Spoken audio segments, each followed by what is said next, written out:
क्या हाल है दोस्तों।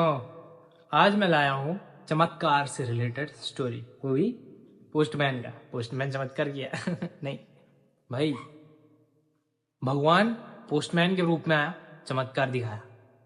ये वही स्टोरी है। बहुत मजा आने वाला है, देखो और मौज करो। ये मेरठ की स्टोरी है। छोटा सा परिवार है, हस्बैंड प्राइवेट जॉब करता है। ये मत समझ लेना कि वो कंपनी का मालिक है, प्राइवेट जॉब करता है। वो ना ही मैनेजर है ना ही कोई हाई क्लास। वो बस एक कर्मचारी है वहां का, जिसको ठीक ठाक पेमेंट है, चलो घर चल जाता है उससे। और वाइफ बच्चों को ट्यूशन पढ़ाती है, 1 2 3 वहां से लेके 8 9 तक का ट्यूशन पढ़ाती है। और उनकी उसकी बेटी जो है 9th स्टैंडर्ड में पढ़ती है। और मम्मी पापा भी, उनके मम्मी पापा उनके साथ ही रहते हैं। मतलब सीधी सी बात कहूं तो ये सब उनके मम्मी पापा के साथ ही रहते हैं। कृष्ण भक्त हैं। जन्माष्टमी आने पर, जन्माष्टमी ऐसा होता है ना उन लोगों का कि मानो कि पूरा घर का जन्मदिन है। दिल से प्यार करते हैं श्री कृष्ण से, कन्हैया से। अभी आपको अगर भगवान तक अपना बात पहुंचाना है ना, ऐसे ही पहुंचा सकता। आपको लगता है ना कि भगवान मेरा बात नहीं सुन रहा है, भगवान से मांग रहा हूं मेरा बात नहीं सुन रहा है सब सुन रहा है भाई, क्योंकि तेरा अंदर ही है वो रेडियो, जो वहां से कनेक्टेड है डायरेक्ट भगवान का वैकुंठ लोक तक। अरे भैया यही में है भगवान, समझ लो ये रिकॉर्डर को छोड़ो, हटाओ। यही में बसा है, हम लोग हृदय में ही बसा है भगवान। वो सारा चीज सुनता है। उसको पता है कि क्या चीज देना चाहिए नहीं देना चाहिए तुमको, तेरे लिए कैसी है वही देखता है वो। बस भगवान के बीच में कोई फालतू बात नहीं आनी चाहिए। अब ज्यादा ज्ञान की बातें नहीं करेंगे, अब आते हैं पॉइंट पे। एक दिन उसका एक पति का एक दोस्त उसको बोलता है कि मैं तुम्हें एक बाल बाग के पास लेके जाता हूँ, जिससे तुम्हारा जिंदगी बदल जाएगा। अब वो कहता है कि नहीं, मेरे को कोई जिंदगी बदलना नहीं है, मेरा जिंदगी तो ठीक ही ठाक चल रहा है, सब चीज चल रहा है बढ़िया से, मेरे को कोई जिंदगी बदलना नहीं है। तो आदमी कहता है अरे ऐसा कैसा, एक बार चलो तो फिर ठीक है बोल करके वो निकल जाते हैं। उन लोग जाते हैं आश्रम जहाँ में ये बाबा था। मैं सारे बाबा को एक तरह नहीं बोलता, ठीक है, कुछ कुछ होते हैं, सब एक तरह नहीं होता। देखो, डुप्लीकेट का ओरिजिनल ना होता नहीं कभी, ओरिजिनल का डुप्लीकेट होता है। तो अगर ये बाबा अगर फ्रॉड है तो उसका ओरिजिनल भी तो होगा ना सब एक तरह नहीं होता, समझा। इंसान भी सब एक तरह नहीं होता, सबका सोच अलग होता है, मेंटेलिटी अलग होता है, नियत अलग होता है। ये जो बाबा है ये भी अलग है, समझ आ जाएगा आपको। देखते रहो, बने रहो, एंड तक देखना, मजा आने वाला है गजब का।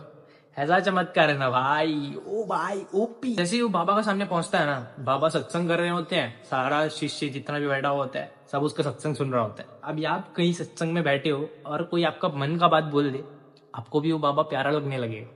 अरे ये मेरा बात कैसा बोल दिया मन का, ऐसा एक प्रश्न आता है ना। अरे मेरा बात बोल दिया, मतलब मेरे जिंदगी का हर एक सोल्यूशन इसका पास है, ऐसा हो जाता है। तो कुछ होते हैं भाई, कुछ स्पेशलिस्ट होते हैं जो इसका ट्रेनिंग लिए।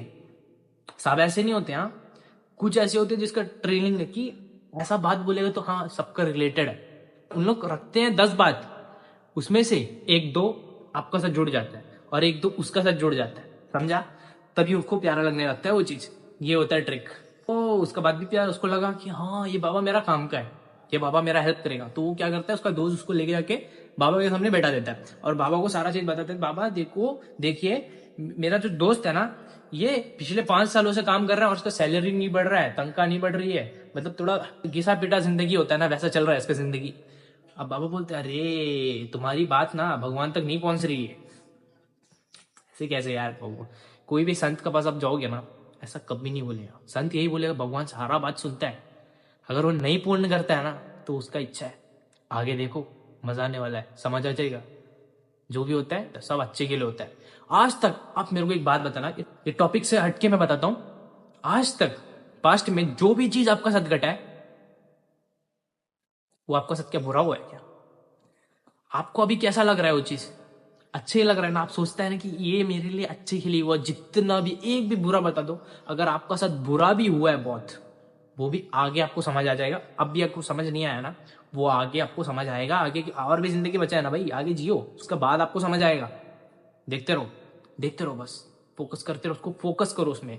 बस हम लोग नजरअंदाज कर देते हैं ना, वो नजरअंदाज करो ही मत, वो फोकस करो कि ऐसा हुआ क्यों यार। बहुत होगी बकवास, अब टॉपिक में आते हैं। तो बाबा कहते हैं कि कुछ कुछ तो तुम्हारे घर में गड़बड़ है, जिससे तुम्हारी बात जो है भगवान तक नहीं पहुंच रही है। आदमी कहता है कि बाबा जी मुझे नहीं मालूम, मेरे को भगवान तक कैसा बात पहुंचाना है, मेरे को मुझे नहीं मालूम, क्योंकि हुआ है भाई, बहुत सारा बात उन लोगों का जितना भी है श्री कृष्ण सुनता है उन लोगों का, और सुनता है उन लोगों का, पूर्ण भी करता है। तो वो बाबा को बोलता है कि मेरा बहुत सारा बात कन्हैया सुना भी है, नहीं करके नहीं। तो बाबा बोलता है तुम्हारा बात ना सुना है, लेकिन 10% सुना है, तुमको सारा सुना है ना, वो सारा सुनेगा।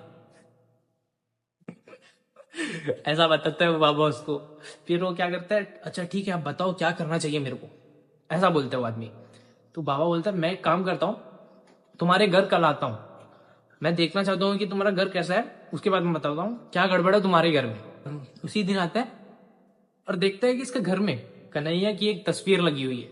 वो कहता है पहले तो इसको हटाओ यहाँ से। अब उसकी पत्नी हैरान, उसकी पत्नी कहते हैं इसको क्यों हटाए हम, इसको क्यों हटाए, ये तो हमारा कन्हैया है, इसको क्यों हटाए। वो जो गुरुजी है वो उसके पति का फेस में देख के बोलता है कि मेरे को ये बकवास पसंद नहीं है, जो भी मेरे को टोकता है ना वो मेरे को पसंद ही नहीं है, मैं जाता हूँ, अब भी निकल जाता हूँ घर से, तुम्हारा दुर्गति होनी दो, मेरे को कोई दिक्कत नहीं है, ऐसा बोलता है।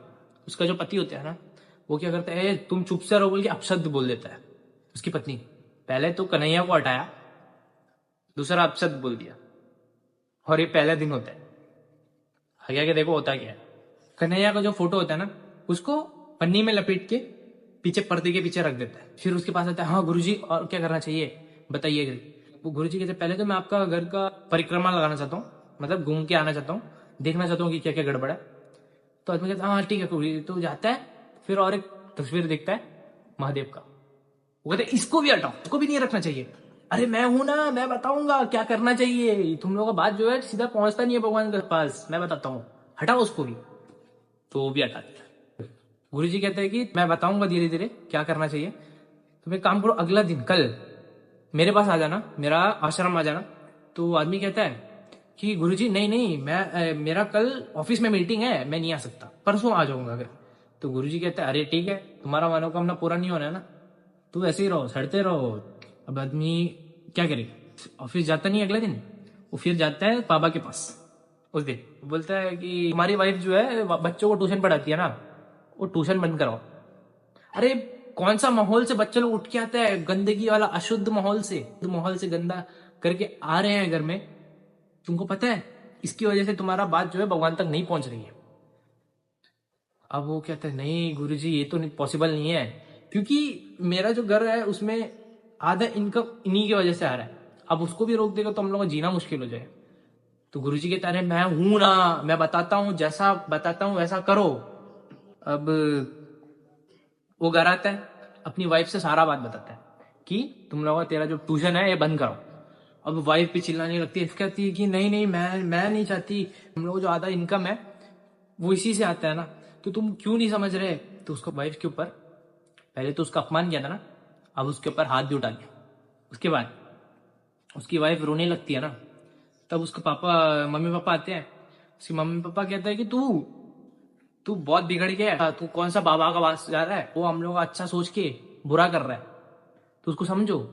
तो लड़का बदतमीजी उसके मम्मी पापा के साथ भी बदतमीजी करता है, देखो कितना बाबा का असर हो गया उसको, कितना बुरा असर हो गया। कोई नेगेटिव इंसान के साथ रहोगे ना तो रवैया भी तुम्हारा बदल जाएगा। इसलिए अपना संगत देखो काम है कैसा है, किसका साथ रख रहे हो, सब सोच समझ के रखना। भाई देखो भगवान से बड़ा ना माँ बाप होता है, भगवान से भी बड़ा माँ बाप होता है। ये माँ बाप का भी अपमान कर दिया उधर। अब अगला दिन बाबा उसको फोन करता है कि मैं तुम्हारे घर खाने आऊंगा, तुम खाने का प्रबंध कर दो। तो ये फुल खुश हो जाता है, अरे बाबा मेरा घर आ रहा है यार खाने के लिए, फुल मतलब वो इतना खुश होता है ना कि मतलब उससे बड़ा खुशी और कहीं नहीं। वो अपना फोन में उस बाबा का तस्वीर लगा दिया, हाँ कार में उसको बाबा का नाम लिख दिया। इतना बड़ा इंसान मानता है, इंसान भी नहीं उसको भगवान मानता है। उसकी पत्नी रोती है, बहुत रोती है। उसके मम्मी पापा उसको मतलब संभालते हैं कैसे भी कि बेटी देखो ऐसा ना कुछ करेंगे, हमारा कन्हैया हमारे साथ है ना, कुछ ना कुछ होगा। अब वो कन्हैया के सामने जाके रोती है और कन्हैया उसका बात सुन लेता है। वो रात उसकी पत्नी को एक सपना आता है कि जिसमें कन्हैया आके बोला कि मैं भी देखना चाहता हूँ कैसे हैं वो बाबा, कौन है। ये नहीं कि तुम मेरे को अपना घर में जगह दो, मेरे को अपना दिल में गली जगह दे दो बस। मैं आता हूँ कल, मैं आऊँगा और तुमको समझ आ जाएगा कि ये मैं ही हूँ, तो देखना मैं कल आऊँगा। ऐसा एक संदेश श्री कृष्ण उसकी पत्नी को देता है। भाई देखो मैक्सिमम सपना ना, हम लोग जो भी ड्रीम देखते हैं ना, जो भी सपना देखते हैं ना नींद में, वो सपना हम लोग सुबह उठने के बाद 5% का याद रहता है। ये साइंटिफिकली प्रूव भी है। लेकिन एक चीज़ नोट करो, ये जब बात भगवान का आता है ना नींद में, उसका सपना देखो याद रहेगा, वो भी फुल डिटेल में। तो उसको पूरा डिटेल में पता था कि हाँ ऐसा हुआ। फिर वो अपना मम्मी पापा को जाके बोल देती है, अपने सास ससुर से, कि कृष्ण जी ऐसा मेरे को संदेश दिया है, वो आएंगे, हमारा कन्हैया आएंगे। तो उसको मम्मी, अरे भगवान वो तो सपना था, ऐसा थोड़ी होता है यार, भगवान कभी नहीं आते, भगवान इतना जल्दी नहीं आएगा। तो बोलता है अरे मैं जानती हूँ आएगा, मेरा मतलब मेरा बात सुन लिया है वो, मेरे को मालूम है, मेरे सपना में आके मेरे को ऐसा बात बोल के गया है, वो आएगा ही है। अच्छा ठीक है ऐसा है तो फिर देखते हैं।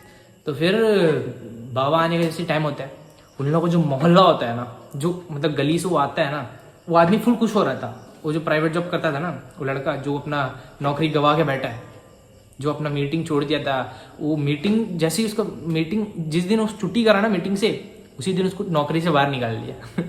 ठीक है, अभी वो नौकरी वोकरी कुछ नहीं, और बाबा के पीछे उसका लंगोटा पकड़ के घूम रहा है। बाबा आता है उसके चेले चपाटों के साथ, तो ये भी उसका फुल खुश, मोहल्ला में हंगामा कर दिया, इधर गुरु आ रहा है, मेरा गुरु आ रहा है, पूरा मोहल्ला में हंगामा कर दिया।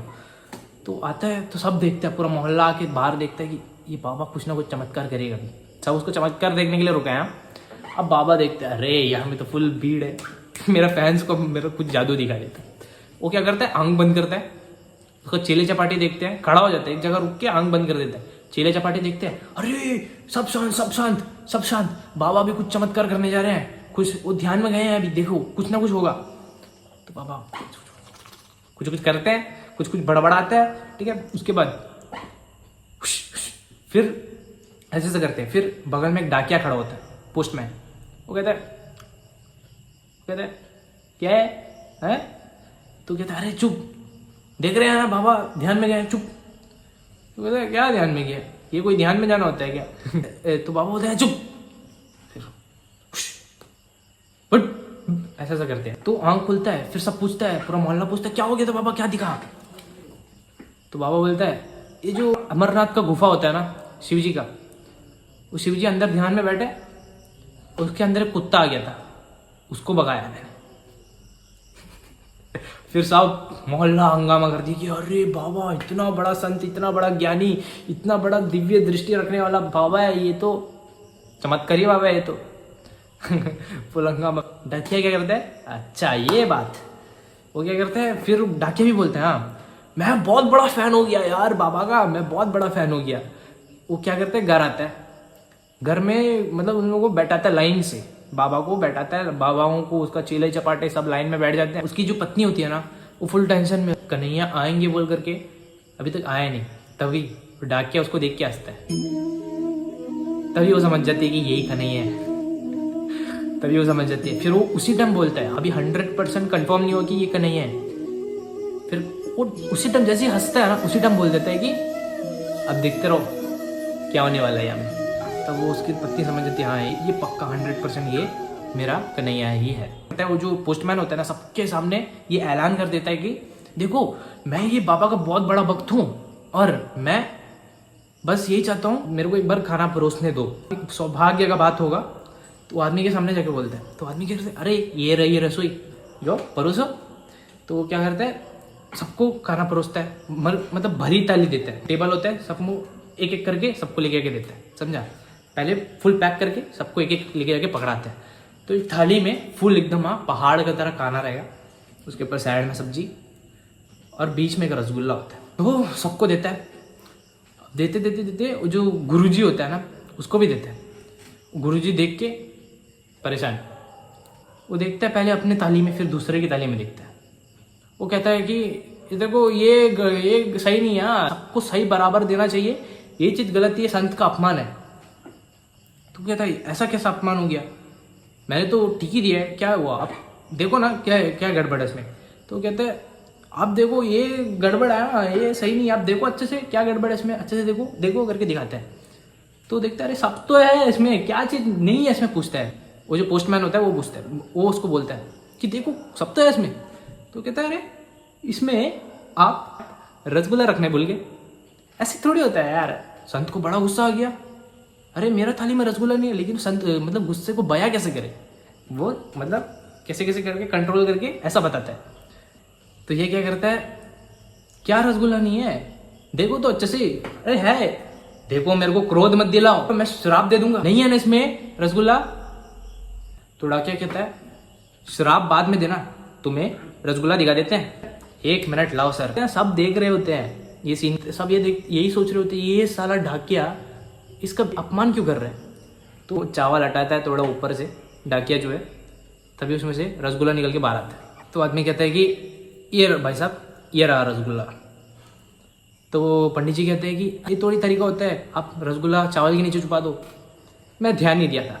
कहते हैं एक बात बता, तुझे चावल के नीचे रखा हुआ था रसगुल्ला तो दिखा नहीं, यहाँ बैठे बैठे तुम्हें उस अमरनाथ के बाहर जाता हुआ कुत्ता दिख गया है। पागल बनाना बंद कर आदमी का, समझा।